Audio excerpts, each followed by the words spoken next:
নমস্কার, আমার বাংলা নিয়ে আমি অয়ন। নিউজ 18 বাংলায় আপনাদের জানাই স্বাগত। আর এই নিউজ রুমের থেকেই একদম নিউজ 18 বাংলার খবরের রান্নাঘর থেকে সরাসরি বিভিন্ন জেলার বিভিন্ন খবর দেখাবো। এছাড়াও বেআইনি অবৈধ কাজ সব তুলে ধরবো এবং আপনাদের সমস্যার কথাও তুলে ধরবো। কিন্তু প্রথমেই যে জটিলতা ছিল প্রাথমিক নিয়োগের, সেই প্রাথমিক নিয়োগে ইতিমধ্যেই মেধা তালিকা প্রকাশ করল পর্ষদ। সুপ্রিম কোর্টের সবুজ সংকেতের পরেই বিস্তারিত জানবো প্রতিনিধি সোমরাজের কাছ থেকে। সোমরাজ, কতজনের মেধা তালিকা, তার সঙ্গে এই মেধা তালিকায় যারা রয়েছেন তারা কবে নিয়োগ পাবেন?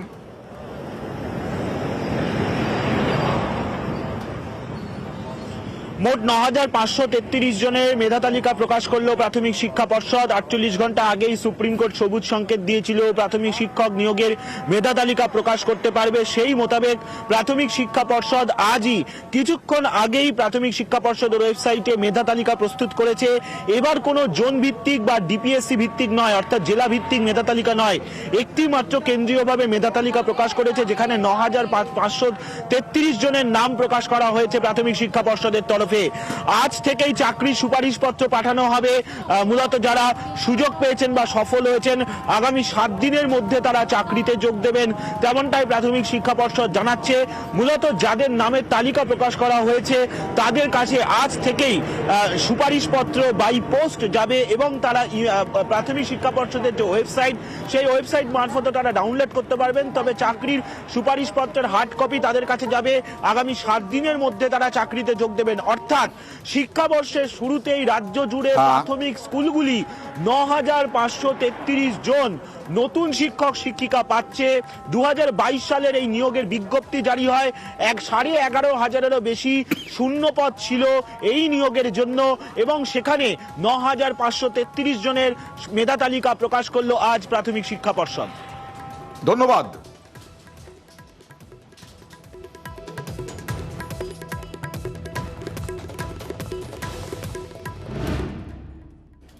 আর মালদায় আজকে রোড শো করেন এবং প্রশাসনিক সভা করেন মমতা বন্দ্যোপাধ্যায়। মালদায় দাঁড়িয়ে ২৪-এর লক্ষ্যে কৌশলী মমতা বন্দ্যোপাধ্যায়। আবারও একলা চলার বার্তা মমতা বন্দ্যোপাধ্যায়ের। বাম কংগ্রেসের সঙ্গে কোনো রকম কোনো সম্পর্ক নয়। বাম ভোটে রামে যাওয়া ঠেকাতেই কৌশলী মমতা, ভোটের অঙ্কেই জোটে না মত রাজনৈতিক মহলের। আমি কিন্তু রাজনীতি করার জন্য কম আসি, কিন্তু অনেক দল আছে ইলেকশন আসলেই কোকিলের মতো কুহু কুহু করে ডাক দিতে শুরু করে, দেবার বেলায় নেই আর তৃণমূলের বিরুদ্ধে অপপ্রচার করার জন্য আছে। আমি তাদের ধিক্কার জানাই এবং বিজেপির সাথে আমাদের যে লড়াই চলবে, আমরা একাই লড়বো। বিজেপিকে কেউ যদি ভারতবর্ষে পরাস্ত করতে পারে সেটা তৃণমূল কংগ্রেস করতে পারে, আর কেউ করতে পারে না।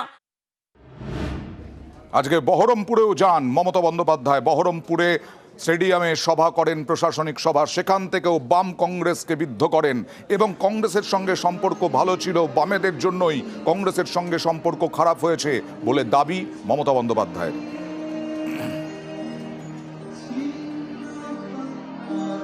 সিপিএম বিজেপির 1 নম্বরের দালাল। দেখেননি 34 বছর কংগ্রেসের সাথে আমাদের আন্ডারস্ট্যান্ডিং ভালো ছিল। যদি কেউ খারাপ করে থাকে তার নাম সিপিএম পার্টি। সিপিএম আজকে সবচেয়ে বড় দালাল হয়েছে ওদের। আমি তো 2টো সিট দিতে চেয়েছিলাম মালদায়, একটাও এমএলএ নেই, বলে হবে না।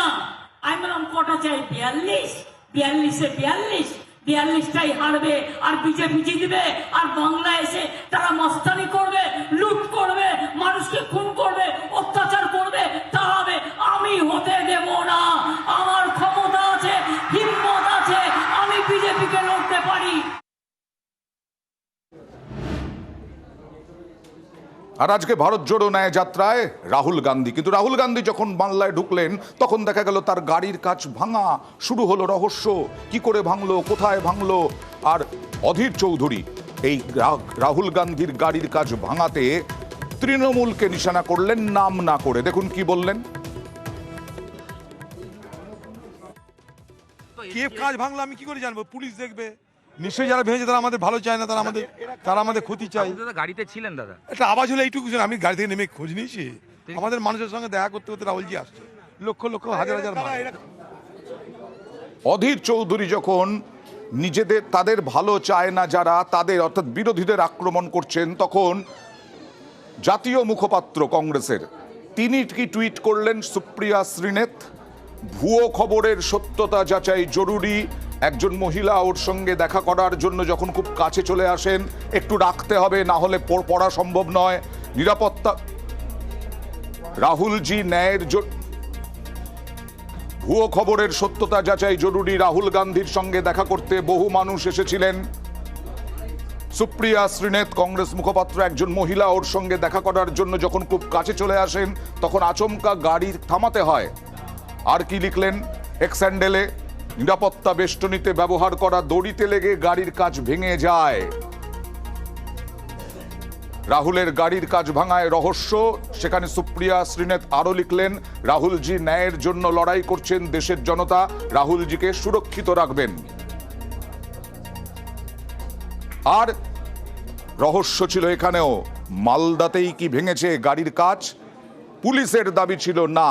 মমতা বন্দ্যোপাধ্যায় বহরমপুরের জনসভা থেকেও বললেন গাড়ির কাচ ভেঙেছে কাটিহারে।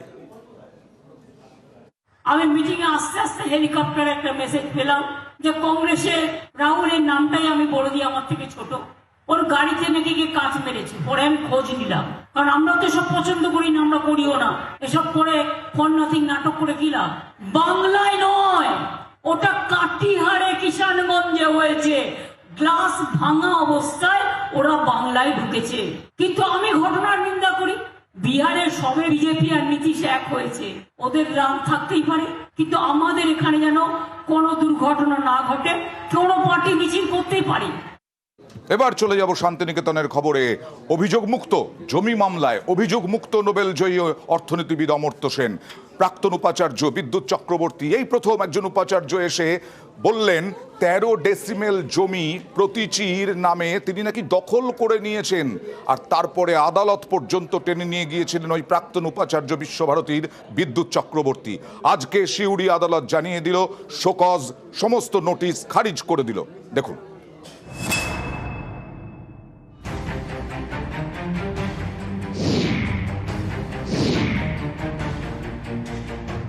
প্রতীচী শান্তিনিকেতনে অমর্ত্য সেনের বাড়ি। এই বাড়ির জমি নিয়েই সংঘাত। বিতর্কের কেন্দ্রে 13 ডেসিমেল অর্থাৎ 7 কাঠা 16 গন্ডা জমি। বিশ্বভারতী দাবি করে এই 13 ডেসিমেল জমি দখল করে রেখেছেন নোবেল জয়ী অর্থনীতিবিদ অমর্ত্য সেন। এ নিয়ে তারা অমর্ত্য সেনকে হুমকি চিঠি দেয়, জমি খালি করতে একাধিকবার নোটিশ ধরায়। জমি খালির সেই নোটিশই বুধবার খারিজ করে দিল বীরভূম জেলা আদালত। অর্ডারটা আরবিট্রারি অবশ্যই পাস করেছিল, এবং শুধু আরবিট্রারি না, বায়াসও আছে। আমরা যা যা আর্গুমেন্ট করেছিলাম, যে জাজমেন্ট দেখেছিলাম, তার থেকে দেখা যাচ্ছে যে অর্ডারটা দ্যাট ইজ অ্যাবসলিউটলি ব্যাড, এবং এটা স্যাটিসফাইড করে দিয়েছেন। আপাতত বিশ্বভারতীর দাবি খারিজ করে। আমি এখনো কিছুই দেখিনি, আমি না দেখে তো কোনো কমেন্ট করতে পারছি না। এটাতে কি বলবেন? অমর্ত্য সেনের বলবো না, আমি যতক্ষণ সংবেদনশীল, অবশ্যই যতক্ষণ না রায়টা দেখছি আমার পক্ষে কিচ্ছু বলা উচিত না। 1943-এ বীরভূমের সুরুল মৌজার 1.25 একর জমি অমর্ত্য সেনের বাবাকে লিজ দেয় বিশ্বভারতী। জমির দাগ নাম্বার 1900/2487। বিশ্বভারতীর থেকে লিজ নেওয়া জমিতেই তৈরি হয় প্রতীচী, বাংলার গর্ব, দেশের গর্ব অমর্ত্য সেনের বাড়ি। বীরভূমের সুরুল মৌজার 1900/2487 দাগ নম্বরে মোট 1.38 একর জমি রয়েছে। সরকারি নথি অনুসারে এই জমির মালিক বিশ্বভারতী। এর মধ্যে 1.25 একর জমি লিজ দেওয়া হয় অমর্ত্য সেনদের। বিশ্বভারতীর অভিযোগ, লিজ দেওয়া হয়েছিল 1.25 একর, কিন্তু অমর্ত্য সেন 1.38 একর জমি দখল করে রেখেছেন। অর্থাৎ 13 ডেসিমেল জমি দখল করে রেখেছেন বলে অভিযোগ করে বিশ্বভারতী। এ নিয়ে দীর্ঘ চাপান্তর। বিশ্বভারতীর তরফে হুমকি চিঠিও যায় অমর্ত্যর কাছে।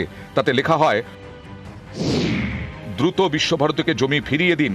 জমি সংক্রান্ত আইন প্রয়োগ করা হলে তা আপনার পক্ষে স্বস্তির হবে না, আপনার অতি প্রিয় বিশ্বভারতীর পক্ষেও সেটা হবে অস্বস্তির। কারণ আপনি জানেন বেআইনিভাবে দখল করে রাখা জমি কিভাবে আইন মেনে পুনরুদ্ধার করা হয়।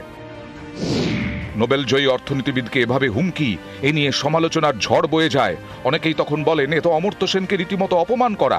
সেই সময় নোবেল জয়ীর পাশে দাঁড়ান মুখ্যমন্ত্রী।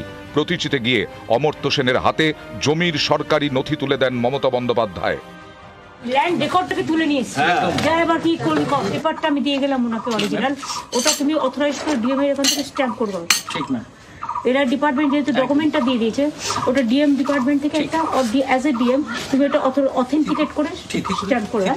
সুতরাং এরপরে আমরা আর কি করব আইনত সেটা বলছি না আজকে ওরা যেভাবে অসম্মানিত করেছে আমার খুব গায়ে লেগেছে। এরপরেও অবশ্য থেমে থাকেননি বিশ্বভারতীর তৎকালীন উপাচার্য বিদ্যুৎ চক্রবর্তী। জমি খালি করে দেওয়ার জন্য নোটিশ দেওয়া হয় নোবেলজয়ী অর্থনীতিবিদকে। একে চ্যালেঞ্জ করে বিশ্বভারতীর বিরুদ্ধে নিম্ন আদালতে মামলা হয়, কিন্তু বিশ্বভারতী কর্তৃপক্ষ ফের নোটিশ দিয়ে জমি খালি করতে ডেডলাইন দিলে হাইকোর্টের দ্বারস্থ হন অমর্ত্য সেন। তখন হাইকোর্ট নির্দেশ দেয় নিম্ন আদালতে নিষ্পত্তি না হওয়া পর্যন্ত বিশ্বভারতীর তরফে কোনো পদক্ষেপ করা যাবে না। বুধবার সেই জমি খালি করার নোটিশই খারিজ করে দিল বীরভূম জেলা আদালত। অর্থাৎ বিশ্বভারতীর মামলাতেই হার কেন্দ্রীয় বিশ্ববিদ্যালয়ের। খুব আনন্দের বিষয়, এবং যে উপাচার্য এটা করেছেন তার শাস্তি হওয়া উচিত আমার মনে হয় এর জন্য। কেননা তিনি অনেক রকম এখানে দুর্নীতি চালিয়ে গেছেন, তার মধ্যে এই অমর্ত্যদাকে বিব্রত করাটা হচ্ছে সবচেয়ে বড়। নিউজ 18 বাংলা। আর শনিবারে নরেন্দ্রপুরের কথা মনে আছে? নরেন্দ্রপুর স্কুলে বেধড়ক মারধর করে বহিরাগত 150 থেকে 200 জন। কোনো শিক্ষককে বাদ রাখেনি ওই দুষ্কৃতীরা। এখনো পর্যন্ত হাইকোর্টের নির্দেশ সত্ত্বেও এফআইআর এ নাম থাকা অভিযুক্তরা ধরা পড়েনি। আর দত্তপুকুরেও এরকম ঘটনা ঘটেছিল, সেখানেও এখনো অধরা অভিযুক্তরা। বিচার চাইছেন ওখানে শিবু সি, যিনি তার মৃত্যু হয়েছিল মারধরে, তার স্ত্রী। স্কুল থেকে কেউ একবার খবর পেল না, দোষীরা শাস্তি পায়। নরেন্দ্রপুরের স্কুলে ছেলেদের এসে অনেকেই মারধর করেছে, তার তদন্ত হয়েছে, তারা ধরাও পড়েছে, পুলিশ এফআইআর করেছে, কিন্তু আমার স্বামী তো পুরো প্রাণে চলে গেল। তার কোনো তদন্ত হলো না, তার কোনো কুলকিনারা হলো না। নরেন্দ্রপুরে বলরামপুর মনমথনাথ বিদ্যা মন্দির। শনিবার এই স্কুলে তুলকালাম হয়। স্কুলে ঢুকে বেধড়ক মারধর করা হয় শিক্ষকদের।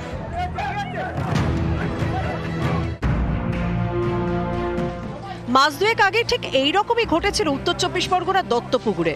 গত বছরের 29শে নভেম্বর দত্তপুকুরের ছোট জাগুলিয়া হাই স্কুল। স্কুলে তখন পরীক্ষা চলছিল। মোবাইল ফোন নিয়ে পরীক্ষা দিতে ঢোকে কয়েকজন পড়ুয়া। তাদের থেকে মোবাইল ফোন নিয়ে নেন শিক্ষক।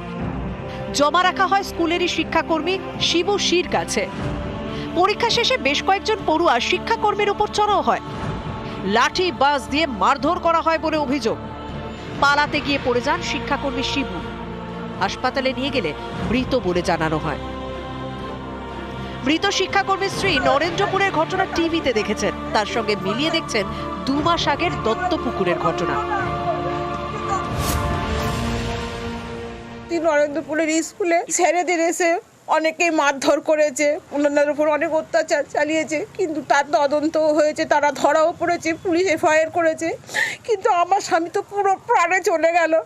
তার কোনো তদন্ত হলো না, তার কোনো কুলকিনারা হলো না। চাকরির কাজটা আমাকে দেবে, সে কাজটাও দিল না।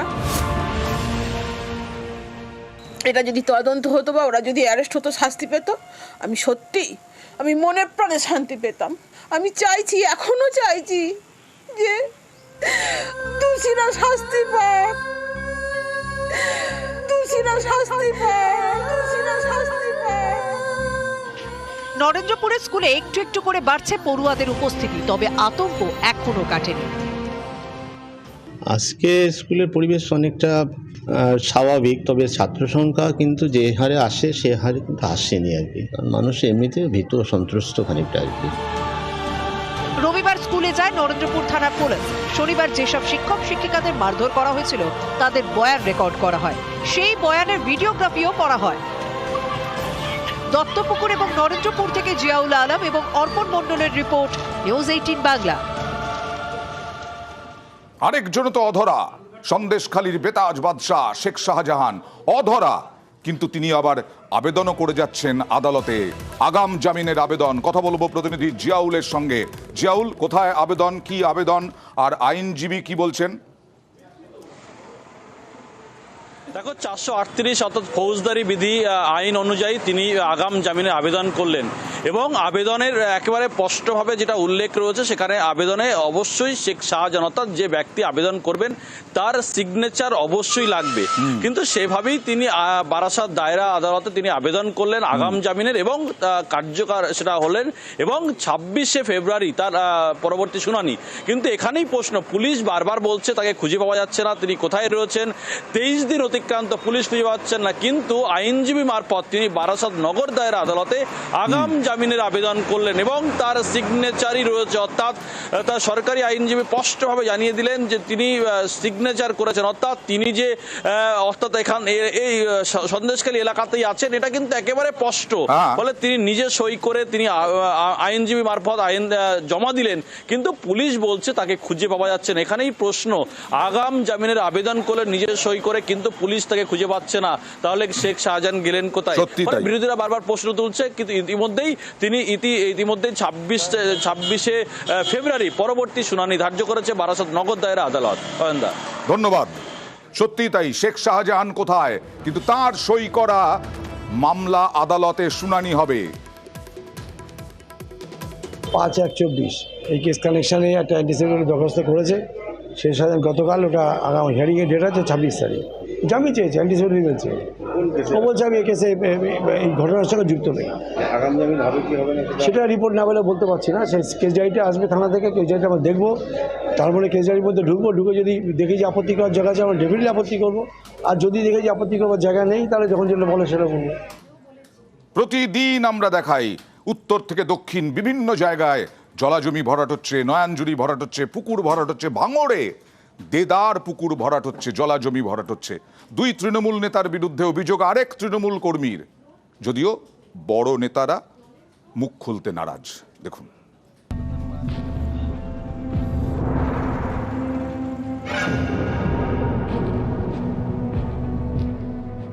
প্রায় 1 বিঘা জলাজমি, সেটাই ভরাট হয়ে যাচ্ছে অবাধে। এই ছবি ভাঙড় 2 নম্বর ব্লকের কোচপুকুর এলাকার। ঘোলাগুলো ফেলছে, কখন এনে ফেলে? যখন তখন এসে ফেলে। ওটা কি নিচু জমি ছিল? হ্যাঁ, নিচু জমি ছিল, ওকে ভরাট করছে। অভিযোগ, এই জলাজমিতে নজর পড়েছে প্রমোটারের। জলাজমি বুঝিয়ে প্রমোটিং এর ছক, সেই মতো কাজ শুরু। চলছে জলাজমি ভরাট। এই এলাকারই তৃণমূল কর্মী খোকন মোল্লা, তার অভিযোগের আঙুল এলাকারই 2 তৃণমূল নেতার দিকে। একজন বামঘাটা গ্রাম পঞ্চায়েত তৃণমূল সদস্যর স্বামী মহসিন গাজী, অন্যজন তৃণমূল পঞ্চায়েত সদস্য জাহির ফকির। অভিযোগ, এ নিয়ে বারবার বিএলআরও অফিসে জানিয়েও কাজ হয়নি। একাধিক পুকুর কেন, একাধিকভাবে প্রজেক্ট, অবৈধ পুকুর অবৈধভাবে ভরাট করছে, ওখানে সিন্ডিকেট রাজ চালাচ্ছে। সবই ওখানে জহির এবং মহসিনের নেতৃত্বে ওই এলাকায় তাণ্ডব চলে, ওদের ভয়ে কেউ কথা বলতে পারে না। ওই এলাকার তৃণমূলের হারমাদদের মদতে ওই সমস্ত জায়গাগুলো ভরাট করে বিভিন্ন কোম্পানির হাতে, বিভিন্ন তৃণমূলের নেতাদের পার্টি অফিস, বিভিন্ন তৃণমূলের ব্যবসা, দোকানপাট হারে এই সমস্ত কাজ করছে। এটা আমরা প্রশাসনের কাছে আবেদন রাখবো, প্রশাসন অবিলম্বে এই কাজটা যেন দেখে। ভাঙড়ে জলাজমি ভরাট হচ্ছে, এই অভিযোগ মেনে নিয়েছেন ভাঙড়ের দাপুটের তৃণমূল নেতা আরাবুল ইসলামও। এই ধরনের পুকুর ভরাট বা এই ধরনের অন্যায় কাজ, অন্যায় আবদার দল কোনোদিন মানে না। যারই নাম আসুক, সে যত বড় লাটের বাঁট হোক আর হরিদাস হোক, তাদের বিরুদ্ধে যথাযথভাবে অ্যাকশন নেওয়া বা অবিলম্বে সেই কাজ বন্ধ। যাদের বিরুদ্ধে জলাজমি ভরাটের অভিযোগ, সেই 2 তৃণমূল নেতা মুখ খুলতে চাননি। ভাঙড় থেকে কল্যাণ মণ্ডলের রিপোর্ট, নিউজ 18 বাংলা। এবার রানাঘাটের একটা খবর দেখাবো। কুপার স্ক্যাম, মূলত উদ্বাস্তুদের এলাকা। সেখানে 1997 সাল থেকে কোনো জল নেই। আজকে থেকে পানীয় জল পাচ্ছেন, ঘরে ঘরে পানীয় জল ফেব্রুয়ারির মধ্যে সম্পূর্ণ হয়ে যাবে। দেখুন।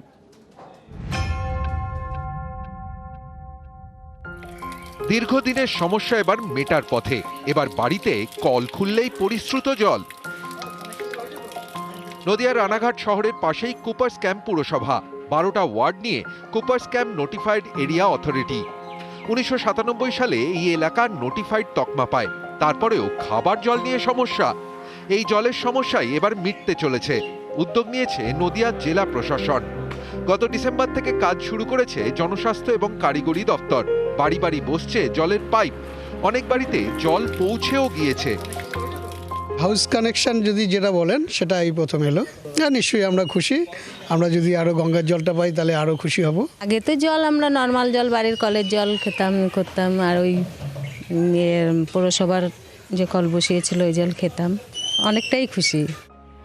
কুপার্স ক্যাম্প আর্সেনিক প্রবণ, তাই দুটো বুস্টার পাম্পিং স্টেশনের সাহায্যে পাড়ায় পাড়ায় কলে জল দেওয়া হয়। অভিযোগ, এই জল যথেষ্ট নয়। এই সমস্যাই এবার মিটছে। পিএইচই দপ্তরের মাধ্যমে ওখানে প্রত্যেকটা বাড়িতে মানে খাওয়ার জলের একটা নলকূপ করা হয়েছে, জলটা পড়তে স্টার্ট হয়েছে। আমরা আশা করছি ফেব্রুয়ারি মাসের শেষের দিকে আমরা কিন্তু প্রত্যেকটা বাড়িতেই জলটা পৌঁছে দিতে পারবো। আগামীকাল মুখ্যমন্ত্রীর নদিয়া জেলা সফর, তার আগেই পানীয় জলের কিছুটা হলেও সংকট মেটাতে পেরে খুশি যেমন জেলা প্রশাসন, অন্যদিকে খুশি কুপাসবাসী। ক্যামেরা শঙ্কর গ্রামের সাথে সমীর রুদ্র ও রঞ্জিত সরকার, নিউজ 18 বাংলা, নদিয়া।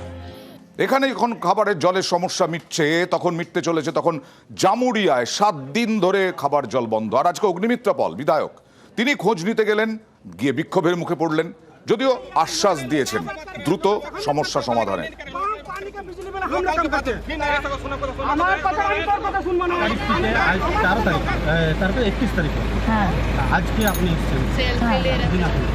अच्छा दीदी जिस जगह पे आप आए जगह नंबर वार्ड में, मुझे वार्ड नंबर तो मालूम नहीं क्योंकि ये तो मेरा विधानसभा है नहीं। और आप जहाँ हैं तो ये बना बनाया हुआ चीज, आप हमारे साथ चलिए। जो विभिन्न जगह है जहाँ पे तकलीफ है, यहाँ से 500 मीटर के दूरी पे, तो आप यहाँ हैं तो वहाँ पे आप चलिए, योगदान दीजिए। क्या प्रॉब्लम है? वहाँ पे उपस्थिति को देखिए और योगदान दीजिए।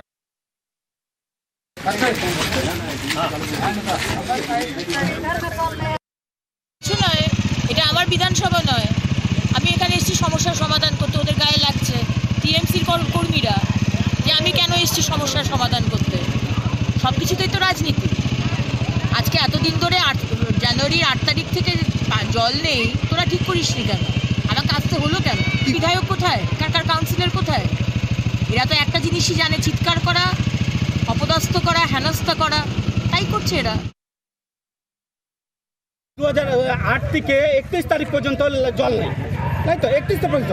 আজকে পারমিশন হয়ে গেছে, শনিবার পাম্প চলে আসবে। আজকে এমএলএ কেন কি দরকার ছিল? এতদিন বিজেপির এখানে বড় বড় নেতারা ছিল, কোথায় ছিল এখানে? আমরা তো জানতাম যে কোনো পলিটিক্যাল নেতা নিয়ে আসিনি এখানে। इसलिए क्योंकि इससे पहले वो जीवन में नहीं आए, उनको ये नहीं पता कि कितना नंबर वार्ड है। वो यहाँ आए क्योंकि उनको 2-4 लोग यहाँ मिले भी हैं, वो सब भाड़ा पे लोग लेके आए थे। और नहीं है तो पूरा वीडियो देखिएगा, एक भी एवी फिट का आदमी नहीं होगा। এবার পানিহাটির খবর দেখাবো। পানিহাটির এই সমস্যা কি আদতে মিটবে না? ভাগাড় নিয়ে টানা পড়েন, ভাগাড় বন্ধ, আর তার জেরে রাস্তার ওপরে আবর্জনার স্তূপ। স্থানীয় বাসিন্দারা একেবারে ভয়ঙ্কর ভুক্তভোগী। দেখুন।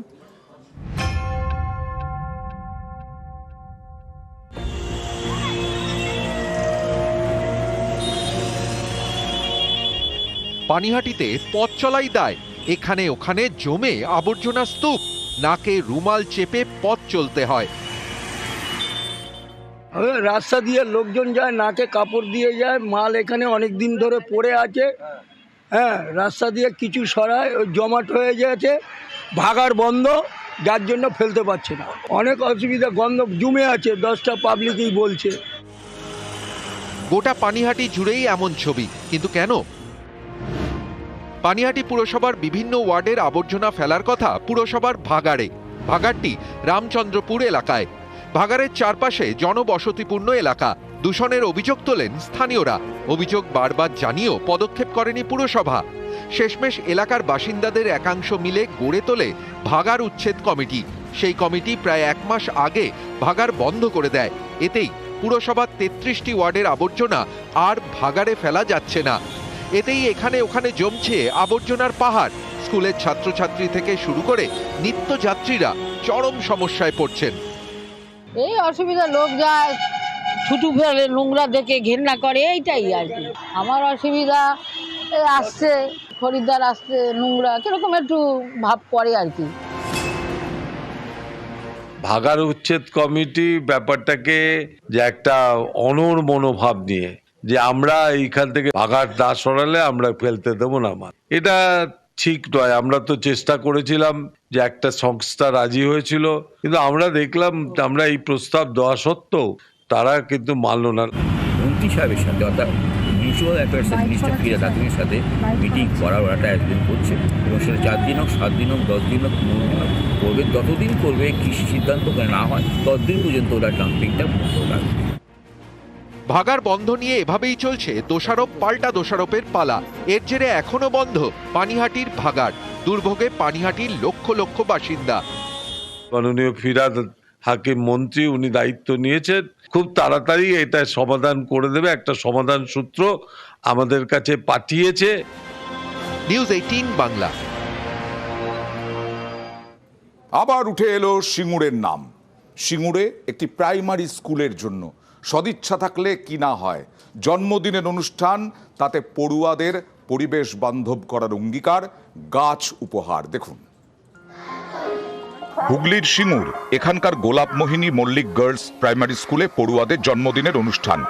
জানুয়ারি মাসে যেসব পড়ুয়ার জন্মদিন তাদের নিয়েই জন্মদিন পালন, উপহার দেওয়া হয় গাছ। প্রত্যেক মাসের শেষে স্কুলে জন্মদিনের অনুষ্ঠান এবছর জানুয়ারি থেকে শুরু হয়েছে। জানুয়ারি মাসে যাদের জন্মদিন তাদের প্রথমে চন্দনের ফোঁটা, তারপর দেওয়া হয় চকোলেট, এর সঙ্গে তুলে দেওয়া হয় গাছ। পরিবেশ রক্ষার অঙ্গীকার করে পড়ুয়ারাও। আজকে কি হলো স্কুলে?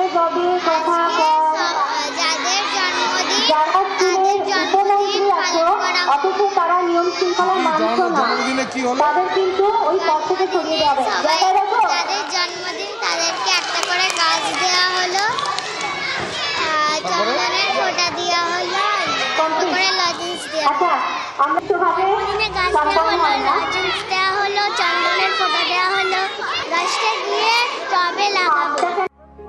বাড়ি ফিরে উপহারের গাছ বসাবে পড়ুয়া, তারপর সেই গাছেরই দেখভাল করবে। এভাবেই সচেতন করতে উদ্যোগ নিয়েছে স্কুল কর্তৃপক্ষ। বিদ্যালয়ের শিশুদেরকে সবুজের শিক্ষা দেওয়াটা তো একটা গুরুত্বপূর্ণ পাঠ, কারণ বর্তমানে যা পরিস্থিতি, সুন্দর পৃথিবী গড়ে তুলতে গেলে তো এটা তো দরকার। আমাদের ছোট্ট একটা প্রয়াস, আর আমাদের এই দিদিমণিদের প্রচণ্ড পরিমাণে সাপোর্ট ছিল বলেই আজকের এই দিনটা। আজকে আমরা বাচ্চাদেরকে চন্দনের ফোঁটা দিয়ে তাদের বরণ করেছি, তারপর তাদের হাতে একটা করে ছোট গাছ তুলে দিয়েছি, লজেন্স দেওয়া হয়েছে, আর মিড ডে মিল তো স্পেশাল একটা হয়েছে। বিভিন্ন জায়গায় কাটা হচ্ছে গাছ, এই গাছ বাঁচাতে লাগাতার প্রচারও চলে। এরই মাঝে পড়ুয়াদের জন্মদিন উপলক্ষে সিঙ্গুরের স্কুলে গাছ উপহার, আর অনুষ্ঠান শেষে মিড ডে মিলে পেট পুজো, মাংস ভাত। হুগলি থেকে রানা কর্মকার, নিউজ 18 বাংলা।